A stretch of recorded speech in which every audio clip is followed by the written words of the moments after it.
1996년 1월 10일 난징의 겨울은 저주받은 것처럼 시리고 습했다. 잿빛 하늘은 도시의 지붕들을 짓누르며 금방이라도 무너져 내릴 듯 위태로웠다. 당시 난징 대학교 성인교육원 신입생이었던 다오아이칭은 그 차가운 도시의 이방인이었다. 강수성 양저우의 평범한 농가에서 태어난 소녀에게 대도시 난징은 동경의 대상이자 동시에 거대한 벽이었다. 그녀는 내성적이고 말이 없었으며 화려한 대학 생활보다는 기숙사의 좁은 침대 위에서 책을 읽는 것을 즐겼다. 하지만 그날 저녁 기숙사 사감과의 사소한 다툼이 그녀의 억눌린 감정을 건드렸다. 시골에서 올라온 순박한 소녀에게 사감의 날카로운 질책은 커다란 상처가 되었고 그녀는 울적한 마음을 달래기 위해 붉은색 코트 깃을 세우며 밖으로 나섰다. 청다오루의 희미한 가로등 아래를 걷던 그녀의 뒷모습은 그것이 이 세상에서의 마지막 좌표가 되었다. 그녀가 사라진 뒤 9일 동안 난징에는 기록적인 폭설이 내렸다. 도시는 하얀 눈 아래 모든 추악한 비밀을 덮어버린 듯 평온해 보였다. 그러나 그 평온함은 범인이 지옥에서 가져온 칼날을 휘두르기에 가장 완벽한 무대였다. 1월 19일 새벽 눈이 진흙탕으로 변하며 녹아내리기 시작할 무렵 번화가인 신지에커우의 한 외진 골목에서 인류범죄 사상 가장 끔찍한 물건이 발견되었다. 한 환경미화원이 쓰레기 더미 사이에서 묵직한 검은색 비닐봉지 2개를 발견했다. 그녀는 누군가 명절을 앞두고 실수로 버린 돼지고기라 생각하며 그것을 집으로 가져갔다. 하지만 그 선택은 그녀의 남은 생을 평생 악몽 속에 가두는 비극이 되었다. 부엌 싱크대에서 고기 조각들을 쏟아붓고 물을 틀었을 때 핏기가 가신 하얀 살점들 사이로 무언가가 툭 하고 떨어졌다. 그것은 사람의 손가락 3마디였다. 손톱이 고스란히 붙어 있고 지문이 선명하게 남은 분명한 인간의 신체 일부였다. 미화원의 비명은 낡은 연립주택의 천장을 뚫고 번져나갔고 곧이어 난징 전체를 공포의 도가니로 몰아넣었다. 출동한 공안 수사팀이 확인한 시신의 상태는 인간의 상상을 초월했다. 범인은 다오아이칭을 살해한 뒤 그녀의 육신을 무려 2116조각으로 점였다.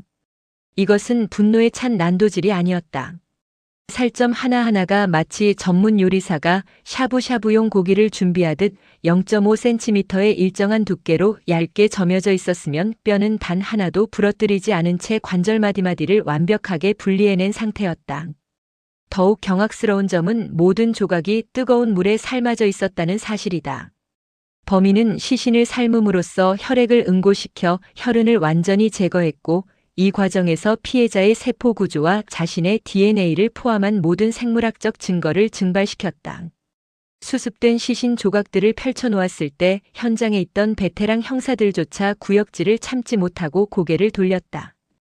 범인은 피해자의 내장 하나하나를 깨끗이 씻어 본래의 해부학적 위치에 맞춰 나열해 두는 기괴한 치밀함까지 보였다. 위장 속의 음식물 찌꺼기부터 대장의 배설물까지 모두 씻겨나간 상태였다. 그것은 살인이 아니라 마치 정교한 기계를 분해하여 전시해 놓은 광기 어린 장인의 작업과도 같았다. 범인은 난징이라는 거대한 도시를 자신의 도살장이자 전시관으로 삼았다. 2116개의 파편은 대학가 하수구, 공원 벤치 및 심지어 공안의 감시가 삼엄한 관공서 인근까지 전략적으로 배치되었다. 범인이 이토록 잘게 시신을 조각낸 이유는 무엇일까? 수사팀은 범인이 2116이라는 숫자에 집착했거나 시신을 완전히 삶아 부피를 줄임으로써 유기를 용이하게 하려 했을 것으로 보았다.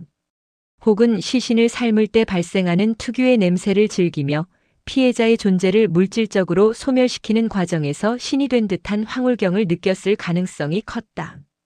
현장에는 지문도 머리카락 한 올도 남아있지 않았다.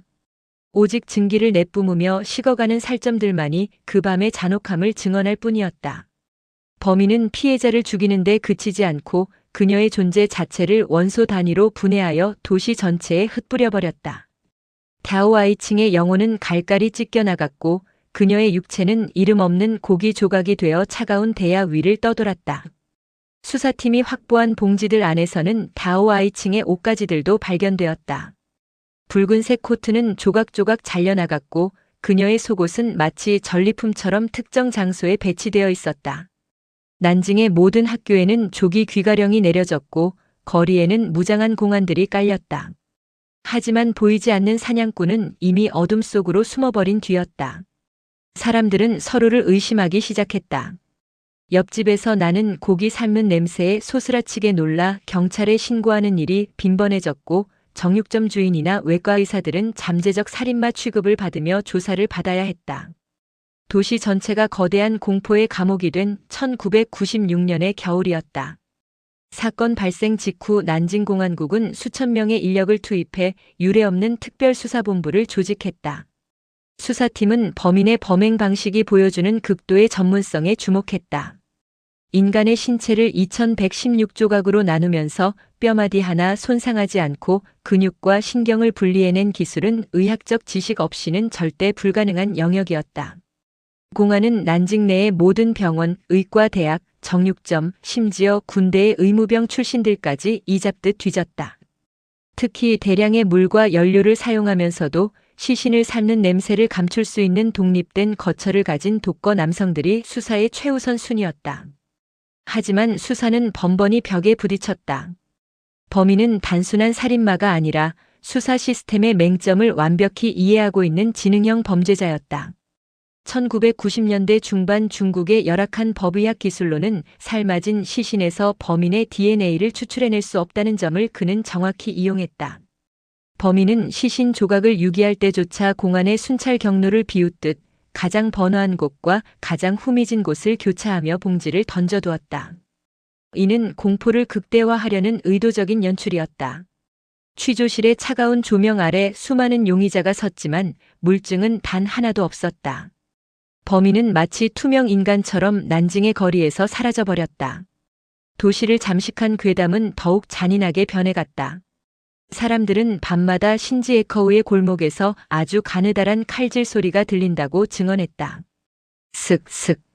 살점을 저미는 소리가 들릴 때마다 하수구에서는 희뿌연 수증기가 올라왔고 그 수증기에서는 인간의 단백질이 타는 듯한 비릿한 냄새가 났다고 했다. 또한 실종된 갸오아이칭의 붉은 코트 실밥이 발견된 장소마다 다음 봉지가 발견된다는 소문은 시민들을 패닉으로 몰아넣었다. 범인은 잡히지 않았고 사건은 미궁 속으로 빠져들었다. 갸오아이칭의 부모는 딸의 찢겨진 살점조차 온전히 수습하지 못한 채 텅 빈 무덤 앞에서 피눈물을 쏟으며 30년을 버텨왔다. 2016년 사건 발생 20주년이 되어 법적 공소시효가 만료되는 날이 다가오자 중국 사회는 분노로 들끓었다. 이토록 잔혹한 악마가 법의 이름 아래 자유를 얻는다는 것은 정의에 대한 모독이었다. 이에 공안부는 이 사건은 공안기관에서 입건해 수사 중인 사건이므로 공소시효의 제한을 받지 않는다고 공식 발표했다. 이는 범인을 지구 끝까지라도 추적하겠다는 국가의 선전포고였다. 하지만 2026년 오늘까지도 범인의 정체는 베일에 쌓여 있다. 그는 아마도 우리 주변의 평범한 이웃으로 살아가며 텔레비전에 나오는 자신의 기사를 무표정하게 지켜보고 있을지도 모른다. 혹은 자신의 죄악을 무덤까지 가져간 채 이미 흙으로 돌아갔을 수도 있다. 난징의 겨울은 여전히 춥고 습하다. 지금도 비가 오거나 안개가 짙게 끼는 밤이면 신지에커우의 어두운 모퉁이에서 붉은 코트를 입은 여학생이 지나가는 사람들의 소매를 붙잡고 묻는다고 한다.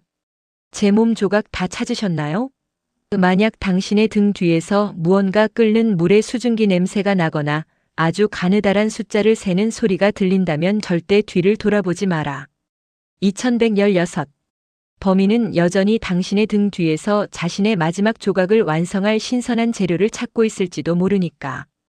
2116조각으로 흩어진 진실은 여전히 차가운 빗물 속에서 범인의 손길을 기다리고 있다.